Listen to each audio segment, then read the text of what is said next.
Hello students, I am वर्षा थदानी और आज हम बात करने वाले हैं प्रीवियस ईयर क्वेश्चंस की। इससे पहले हमने चैप्टर 1 और चैप्टर 2 के प्रीवियस ईयर क्वेश्चंस किए थे। आज हम बात करेंगे chapter 3 gender, religion and caste के प्रीवियस ईयर क्वेश्चंस की। ठीक है, हम वन बाय वन सारे क्वेश्चंस देखेंगे, किस तरीके से हमें उनके आंसर्स लिखने हैं वो सीखेंगे। ठीक है, तो शुरू करते हैं हमारे फर्स्ट क्वेश्चन से। The assertion of social diversities in a democratic country is very normal and can be healthy. Justify the statement with arguments. यहाँ पे ये क्वेश्चन ये स्टेट कर रहा है कि हमारी कंट्री में सोशल डाइवर्सिटीज एग्जिस्ट कर रही हैं, तो वो एक डेमोक्रेटिक कंट्री के लिए बहुत ज़्यादा नॉर्मल है और हेल्दी है। ठीक है, अगर ये स्टेटमेंट से आप अग्री करते हैं, हमें अपने कुछ आर्ग्यूमेंट्स देने हैं। ठीक है, तो देखिए सोशल डाइवर्सिटीज होती हैं तो उससे क्या होता है, जो मार्जिनलाइज्ड ग्रुप्स हैं, माइनॉरिटी क्लास है, जो अलग अलग सोशल ग्रुप्स हैं, वो अपने व्यूज़ एक्सप्रेस कर पाती हैं, अपने डिमांड्स प्लेस कर पाती हैं और गवर्नमेंट को चांस मिलता है उनकी डिमांड्स अटेंड करने का, उनके अकॉर्डिंग रूल करने का। ठीक है, इसके अलावा क्या है, एक्सप्रेशन होगा अलग अलग सोशल डाइवर्सिटी का तो वो कैंसिल आउट हो जाएंगे और इससे क्या, डाइवर्सिटीज़ की इंटेंसिटी कम हो जाएगी और इससे मार्जिनलाइज सेक्शंस को एक चांस मिलता है कि वो अपने आप को अपलिफ्ट कर पाएं, क्योंकि वो अपने ग्रीवेंसेस गवर्नमेंट के सामने प्लेस कर रहे हैं। ठीक है, तो इसीलिए सोशल डाइवर्सिटीज एक डेमोक्रेटिक कंट्री में हेल्दी होती है। ठीक है, आंसर देखते हैं। The assertion of social diversities in a democratic country is very normal and can be healthy because, first point देखते हैं, this allows various disadvantaged and marginal social groups to express their grievances and get the government to attend to them। जैसा मैंने बताया, यहाँ पे क्या होगा, जो डिसएडवांटेज सेक्शन है या जो मार्जिनलाइज्ड ग्रुप्स हैं, उनको क्या होगा कि वो गवर्नमेंट के सामने अपने ग्रीवेंसेस प्लेस करेंगे, अपने जो उनको बात कहनी है वो प्लेस करेंगे और गवर्नमेंट को चांस मिलेगा कि वो उनके ग्रीवेंसेस को अटेंड करें और उनको सर्टेन सॉल्यूशंस प्रोवाइड करें। ठीक है, second, expression of various social diversity results in their cancelling one another out and thus reducing their intensity। अब क्या हो रहा है, सोशल डाइवर्सिटीज एक्सप्रेस हो रही हैं तो इससे क्या हो रहा है कि उनके जो ग्रीवेंसेस हैं वो कैंसिल आउट होते जा रहे हैं, तो इससे इंटेंसिटी कम हो रही है कि डाइवर्सिटीज हैं लेकिन इंटेंसिटी कम हो रही है कि वो अपने ग्रीवेंसेस प्लेस कर रहे हैं, जिसकी वजह से क्या हो रहा है कि उनके grievances time to time solve हो रहे हैं, thus reducing their intensity। ठीक है, third, they also help to uplift the marginalized or deprived section of society which also leads to strengthening of democracy। समझ में आ रहा है, इसकी वजह से जो मार्जिनलाइज्ड ग्रुप्स हैं उन्हें ये मौका मिल रहा है कि वो अपने आप को अपलिफ्ट कर रहे हैं। कैसे कर रहे हैं, क्योंकि ऑब्वियसली वो अपने ग्रीवेंसेस प्लेस कर रहे हैं, अपनी डिमांड्स प्लेस कर रहे हैं गवर्नमेंट के आगे और गवर्नमेंट उनकी डिमांड्स अटेंड कर रही है। ठीक है, तो वो एक डेमोक्रेटिक कंट्री के लिए बहुत ज़्यादा नॉर्मल बात है, बहुत ज़्यादा हेल्दी बात है कि एक्चुअली वो सारे सोशल ग्रुप्स को ये चांस दे रही है कि वो अपने व्यूज़ या ओपिनियंस एक्सप्रेस कर सकें, अपने ग्रीवेंसेस गवर्नमेंट के सामने प्लेस कर सकें। ठीक है, तो इसका आंसर हो गया सोशल डाइवर्सिटी इज नॉर्मल और हेल्दी, इन चीज़ों की वजह से होती है। ठीक है, सेकेंड क्वेश्चन पे आते हैं। Social divisions affect politics, examine the statement. क्या सोशल डिविजन्स का असर पॉलिटिक्स पे पड़ता है? तो जब हमने ये चैप्टर पढ़ा था उस टाइम पे भी हमने अलग अलग पॉइंट्स देखे थे कि कैसे सोशल डिविजन पॉलिटिक्स को अफेक्ट करती है। तो उस टाइम पे हमने ये देखा था कि सोशल डिवीजन होगा तो कम्युनल पॉलिटिक्स आएगा। कम्युनल पॉलिटिक्स हमने देखा था जहाँ पे क्या हो रहा है, एक रिलीजन को बेस बनाया जा रहा है टू डिवाइड द नेशन। ठीक है, एक सेपरेट नेशन फॉर्म करने की बात करी जा रही थी। ठीक है, तो सोशल डिविजन्स अगर एग्जिस्ट कर रहे हैं तो वो पॉलिटिक्स को कहीं ना कहीं ज़रूर अफेक्ट करेंगे। ठीक है, देखते हैं कैसे। Yes, social division affects politics in the following ways. First, it strengthen the idea of communal politics। जैसा मैंने आपको बताया, अगर डिविजन्स होंगे तो कम्युनल पॉलिटिक्स का आइडिया अपने आप स्ट्रेंथन होगा, क्योंकि अगर डिविजन है ना तो किसी भी पर्टिकुलर रिलीजन को भड़काने में बहुत आसानी होती है, क्योंकि लोगों के बीच में डिविजन है, लोगों के बीच में कॉन्फ्लिक्ट्स अराइज हो रहे हैं, जिसकी वजह से आइडिया ऑफ कम्युनल पॉलिटिक्स आ जाता है। ठीक है, Government mainly supports the majority community by denying the rights of minority community.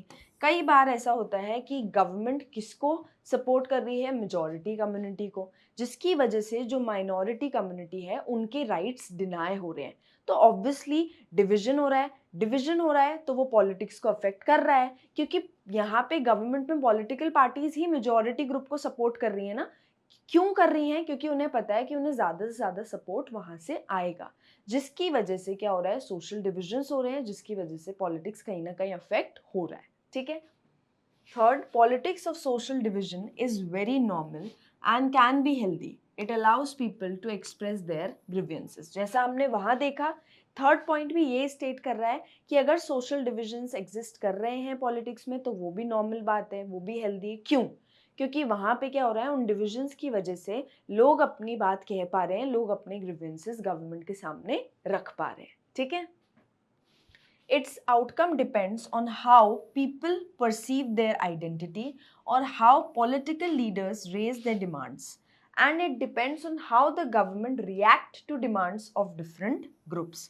अब जैसे सोशल डिविजन्स हैं वो पॉलिटिक्स को अफेक्ट कर रहे हैं. अब उसका आउटकम किस बात पे डिपेंड करता है कि लोगों ने अपनी आइडेंटिटी किस तरीके से परसीव की, लोग अपने आप को कैसा और क्या मान रहे हैं. दूसरी बात, गवर्नमेंट ने लोगों की डिमांड पे किस तरीके से रिएक्ट किया.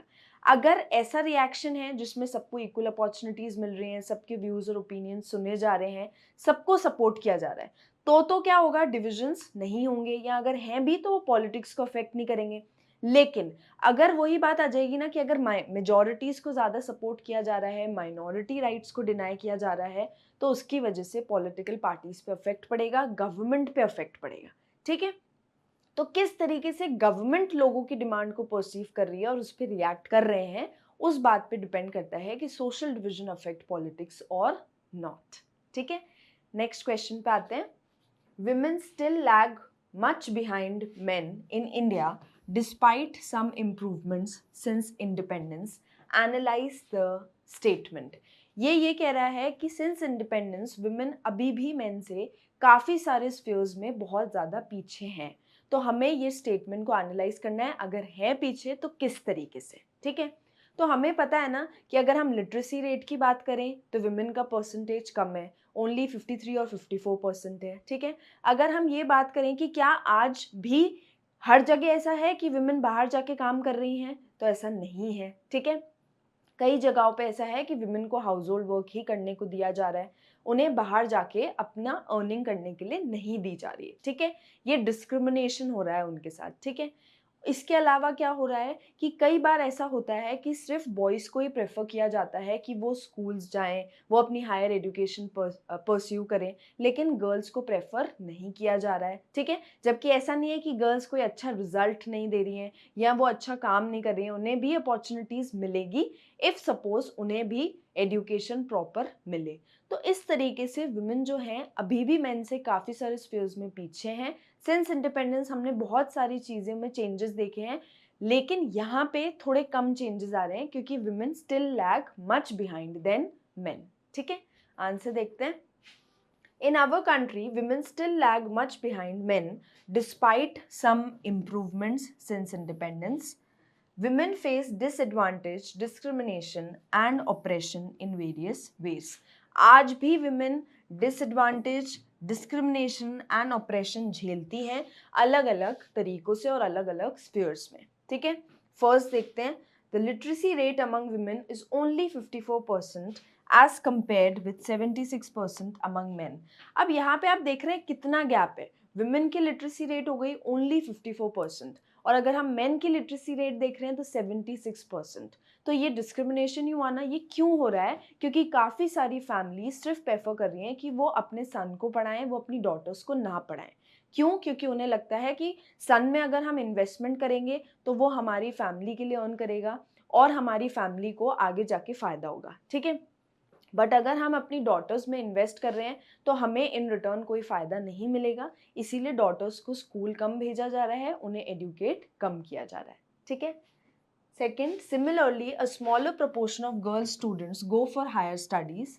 Girls are performing as well as boys in school, but they drop out because parents prefer to spend their resources for their boys' education rather than spending equally on their sons and daughters. समझ में आ रहा है? अब यहाँ पे क्या हो रहा है, स्टार्टिंग में तो गर्ल्स और बॉयज दोनों को भेजा जा रहा है, ठीक है, लेकिन फिर आफ्टर स्कूल उन्हें हायर स्टडीज के लिए नहीं भेजा जा रहा, ठीक है, गर्ल्स को ड्रॉप आउट करवा देते हैं। क्यों? क्योंकि पेरेंट्स को लगता है कि हम अपना सारा इन्वेस्टमेंट किस पे करें, हमारे बॉय चाइल्ड पे, ठीक है। Third, the proportion of women among the highly paid and valued jobs is still very low. On an average, an Indian woman works 1 hour more than an average man every day. अगर हम यहाँ पे देखें तो यहाँ पे equal wages की बात आ गई, या यहाँ पे ये बात आ गई कि अभी भी वुमेन को कम पेमेंट दी जाती है एज कम्पेयर टू मेन। अब ये क्यों हो रहा है? ये डिस्क्रिमिनेशन तो है, just because you are a woman तो इसीलिए आपको कम पेमेंट दी जा रही है, आपको हाईली वैल्यूड जॉब्स में अपॉर्चुनिटीज कम मिल रही है, ठीक है, जिसकी वजह से क्या हो रहा है, ये देखा जा रहा है कि वुमेन किस किस फेयर्स में डिस्क्रिमिनेशन या डिसएडवांटेज झेल रही है, ठीक है। जबकि कुछ स्टडीज हुई हैं, उन स्टडीज में ये माना गया है कि ऑन एन एवरेज वुमेन 1 घंटा मेन से रोज ज़्यादा काम करती हैं। तो जब ऐसा है तो उन्हें भी इक्वल वेजेस मिलने चाहिए, उन्हें भी इक्वल राइट्स मिलनी चाहिए, और उन्हें भी हाईली वैल्यूड जॉब्स में प्रॉपर अपॉर्चुनिटीज मिलनी चाहिए, ठीक है। Fourth, the Equal Wages Act provides that equal wages should be paid for equal work. However, in almost all areas of work, from sports and cinema to factories and fields, women are paid less than men, even when both do exactly the same work. अब बाद में एक equal wages act भी आया है, ठीक है, equal remuneration act पास हुआ था। अब ये जब एक्ट आया ना तो उसमें ये बोला था कि मेन और वुमेन इक्वल काम कर रहे हैं, ठीक है, इक्वल आवर्स के लिए काम कर रहे हैं, तो उन्हें इक्वल वेजेस मिलने चाहिए, ठीक है। लेकिन आज भी हम देखेंगे from cinema to factories to certain fields कि वुमेन को अभी भी मेन से कम पेमेंट दी जाती है, ठीक है। Fifth, in many parts of India, parents prefer to have sons and find ways to have the girl child aborted before she is born. Such sex-selective abortion led to a decline in child sex ratio. अब यहाँ पे क्या बोला जा रहा है, अभी भी हम ये देख रहे हैं कि पेरेंट्स ज़्यादातर क्या प्रेफर कर रहे हैं, बॉय चाइल्ड, जिसकी वजह से वो अपने गर्ल चाइल्ड को पैदा होने से पहले ही अबॉर्ट कर रहे हैं। इस सेक्स सिलेक्टिव अबॉर्शन की वजह से हम ये देख रहे हैं हमारी कंट्री में चाइल्ड सेक्स रेशियो का डिक्लाइन हो रहा है। ये नहीं होना चाहिए ना। आप इतना ज़्यादा ऑप्रेसिव वे में डिस्क्रिमिनेशन कैसे कर सकते हैं? आपके लिए दोनों इक्वल होने चाहिए, सन एंड डॉटर, बट अभी भी ये डिस्क्रिमिनेशन देखा जा रहा है। वुमेन्स को प्रेफर ही नहीं किया जा रहा है, ना उन्हें प्रेफर किया जा रहा है कि वो हायर स्टडीज़ परस्यू करें, ना एक्चुअली गर्ल चाइल्ड को प्रेफर किया जा रहा है, जिसकी वजह से सेक्स सिलेक्टिव अबॉर्शंस हो रहे हैं, ठीक है।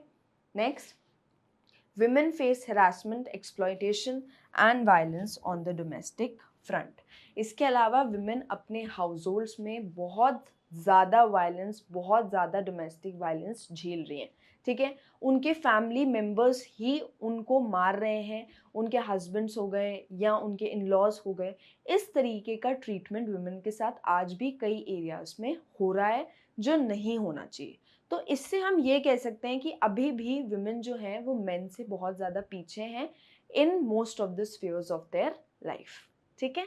नेक्स्ट क्वेश्चन पे आते हैं। Suggest any one way to protect women from domestic oppression. अब वुमेन के साथ जो भी डोमेस्टिक वायलेंस, जो भी डोमेस्टिक ऑपरेशंस हो रहे हैं, हमें एक वे सजेस्ट करना है कि किस तरीके से ये कम हो सकता है या ख़त्म हो सकता है। सबसे बड़ी बात होती है वुमेन को एडुकेट करना। अगर उन्हें प्रॉपरली एडुकेट किया गया तो उन्हें उनके राइट्स के बारे में पता चलेगा। उन्हें राइट्स के बारे में पता चलेगा तो वो अपने राइट्स के लिए लड़ सकती हैं, ठीक है। तो ये बहुत इंपॉर्टेंट है टू एडुकेट वुमेन, ठीक है। Answer, empowering women by providing education to them, educate women about their legal rights as well as laws like Domestic Violence Act, inheritance laws, etc. to protect them. उन्हें education provide करो और educate करने के बाद उन्हें उनके legal rights के बारे में बताओ। उन्हें पता चलेगा उनके ये लीगल राइट्स हैं। उन्हें डोमेस्टिक लॉ के बारे में बताओ, उन्हें इनहेरिटेंस लॉज के बारे में बताओ कि विमेन को भी प्रॉपर्टी मिल सकती है, विमेन भी अपने अगेंस्ट फाइट कर सकती हैं, ठीक है। लेकिन ये सब किससे होगा? जब उन्हें एडुकेट किया जाएगा, बिकॉज एडुकेट होने के बाद ही उन्हें समझ में आएगा अच्छा हमारे पास सर्टेन राइट्स हैं। काफ़ी सारी विमेन्स हैं जो इसलिए नहीं लड़ पा रही हैं अपनी राइट्स के लिए क्योंकि एक्चुअली उन्हें नहीं पता कि गवर्नमेंट ने उन्हें किस टाइप के राइट्स प्रोवाइड किए हैं, ठीक है। तो education is the best way जिससे विमेन इन ऑपरेशन को ख़त्म कर सकती हैं या कम कर सकती हैं, ठीक है। Next question, suggest any one way to create communal harmony among various communities of India. अब कम्यूनल हार्मनी कैसे डेवलप किया जा सकता है इंडिया में, ठीक है। सबसे बड़ी बात होती है आप एक दूसरे को ये सिखाइए कि आपको अपने रिलीजन को भी प्रोटेक्ट करना है, आपको दूसरे रिलीजन को भी प्रोटेक्ट करना है और दूसरे रिलीजन को भी इस तरीके से ही देखना है जिस तरीके से आप अपने रिलीजन को देख रहे हैं। आप हमेशा दूसरे रिलीजन के ड्रॉबैक्स मत बताइए, आपको दूसरे रिलीजन को भी उतना ही रिस्पेक्ट करना है जितना कि आप अपने खुद के रिलीजन को कर रहे हैं। आपको क्या करना चाहिए? आपको रिलीजियस फेस्टिवल्स साथ में सेलिब्रेट करने चाहिए। आपको एक्चुअली सबको अवेयर करना चाहिए कि सबके रिलीजन्स इक्वली इम्पॉर्टेंट हैं। इससे कम्युनल हार्मनी जो है वो डेवलप हो जाएगी हमारी कंट्री में, ठीक है। देखते हैं, the way to create communal harmony among various communities of India are given below. First, to show respect to the religion of others. आप सिर्फ खुद के रिलीजन को फेवर करेंगे और दूसरे के रिलीजन के ड्रॉबैक्स बताएंगे तो वो कम्युनल हार्मनी स्प्रेड नहीं कर पाएगा। आपको क्या करना है? दूसरे के रिलीजन को भी रिस्पेक्ट करना है और दूसरों को भी यही सिखाना है that we have to respect each others religion, ठीक है। Second, to prevent activities that exploits the right of other communities. ऐसी एक्टिविटीज नहीं करनी है जो दूसरे की कम्युनिटी के राइट्स को एक्सप्लॉइट करें। हमें ये सिखाया जाता है ना, हमें सर्टेन राइट्स दिए गए हैं लेकिन हमारी सर्टेन ड्यूटीज भी हैं। उसमें हमारी फर्स्ट एंड फॉरमोस्ट ड्यूटी ये है कि एज अ सिटीजन हमें खुद के राइट्स को तो प्रोटेक्ट करना ही है बट हमें सामने वाले के राइट्स को भी उतना ही इक्वली प्रोटेक्ट करना है। तो आपको ऐसी कोई एक्टिविटी नहीं करनी है जिसकी वजह से दूसरी कम्युनिटी के राइट्स हिंडर हों, ठीक है। Third, to celebrate all religious functions together. Communal harmony ऐसे ही तो डेवलप होगी जब आप साथ में अपने रिलीजियस फेस्टिवल्स मनाएंगे। तो एक ही हो जाएगा ना कि आप साथ में खुश होंगे, तो आपको ये समझ में आएगा कि सारे रिलीजन्स इक्वल हैं। एक्चुअली हमें रिलीजन के बेसिस पे या किसी और बेसिस पे डिस्क्रिमिनेशन नहीं करना चाहिए, ठीक है।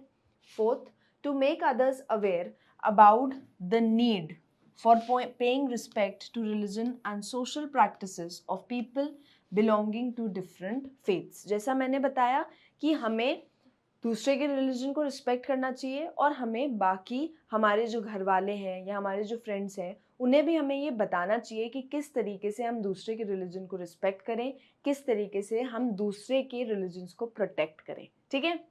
सिर्फ खुद के रिलीजन की बात आती है ना तो हम फटाफट सारी चीज़ें कर लेते हैं, लेकिन यहाँ पे हमें ये सिखाना है कि हमें कैसे प्रोटेक्ट करना है, प्रिजर्व करना है और कैसे रिस्पेक्ट करना है ईच अदर्स रिलीजन, ठीक है। नेक्स्ट क्वेश्चन पे आते हैं, mention any 3 features of secularism described in the Indian constitution. अब ये सेक्युलर कंट्री जो हमारी है तो ऐसे कौन से फीचर्स हैं जो इसे सेक्युलर बनाती है। हमारे को ये बोला गया है कि हम कोई भी रिलीजन प्रैक्टिस कर सकते हैं, अगर हम नहीं करना चाहते वो भी हमारे पास ऑप्शन है। इसके अलावा आपके साथ अगर रिलीजन के बेसिस पर डिस्क्रिमिनेशन हो रहा है तो आपकी पर्टिकुलर स्टेट ज़रूर कोई एक्शंस लेगी, ठीक है। तो इसकी वजह से हमारी कंट्री एक सेक्युलर कंट्री कहलाती है, ठीक है। The 3 features of secularism described in Indian Constitution are as follows. First, the Constitution of India does not give special recognition to any religion and there is no state religion in India. हमारा constitution किसी भी particular religion को special status, special recognition नहीं देता और ना ही हमारा कोई ऐसा है कि एक स्पेसिफिक स्टेट रिलीजन है कि आपको इस स्टेट में अगर आप रह रहे हैं, अगर आप राजस्थान में रह रहे हैं तो आपको एक ही रिलीजन फॉलो करना है, ऐसा कुछ नहीं है। हमारे पास हमारी एक सेक्युलर कंट्री है जिसकी वजह से हम कोई भी रिलीजन प्रैक्टिस या प्रोफेस कर सकते हैं, ठीक है। All individuals and communities have been given freedom to practice, profess and propagate any religion. Third, the Constitution of India puts ban on the discrimination on grounds of religion. ठीक है, कोई special recognition नहीं मिलेगा, कोई official state religion नहीं होगा, हमें freedom है to practice, to profess and propagate any religion we want. और थर्डली, कोई भी डिस्क्रिमिनेशन नहीं होगा on the grounds of religion, ठीक है। नेक्स्ट क्वेश्चन देखते हैं।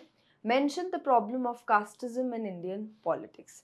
अब जैसे रिलीजन हम देखा, यहाँ पे कास्ट से रिलेटेड भी प्रॉब्लम एग्जिस्ट करती है इन इंडियन पॉलिटिक्स। कई बार ऐसा होता है कि पॉलिटिकल पार्टी एक पर्टिकुलर कास्ट को ज़्यादा फेवर कर रही है, तो वहाँ पे क्या होता है, पॉलिटिक्स में ऑब्वियसली प्रॉब्लम क्रिएट होगी, क्योंकि वहाँ पे ऐसा होगा ना कि लोगों को ये फील होगा, माइनॉरिटीज़ को ये फील होगा कि हमारे साथ डिस्क्रिमिनेशन हो रहा है, ठीक है। तो इस टाइप की प्रॉब्लम ऑफ कास्टिज्म एग्जिस्ट कर रही है इन इंडियन पॉलिटिक्स। और कुछ पॉइंट्स देखते हैं। When parties choose candidate in elections, they keep in mind the caste composition of the electorate and nominate candidates from different castes so as to get necessary support to win elections. अब parties क्या करती हैं, जब भी elections होते हैं वो अलग अलग कास्ट ग्रुप्स के मेंबर्स को चूज करती है, ठीक है, ताकि सब कास्ट ग्रुप के जो मेंबर्स हैं उनसे उन्हें सपोर्ट मिले, ठीक है, टू विन इलेक्शंस। लेकिन कई बार क्या होता है कि पॉलिटिकल पार्टीज क्या करती हैं, एक कास्ट ग्रुप को ज़्यादा सपोर्ट करती हैं, तो उसकी वजह से एक कॉन्फ्लिक्ट वाली सिचुएशन अराइज होती है, ठीक है। Some political parties are known to favour some particular caste. जैसा मैंने बताया, कुछ पॉलिटिकल पार्टीज कुछ पर्टिकुलर कास्ट को ज़्यादा फेवर कर रही हैं, ठीक है।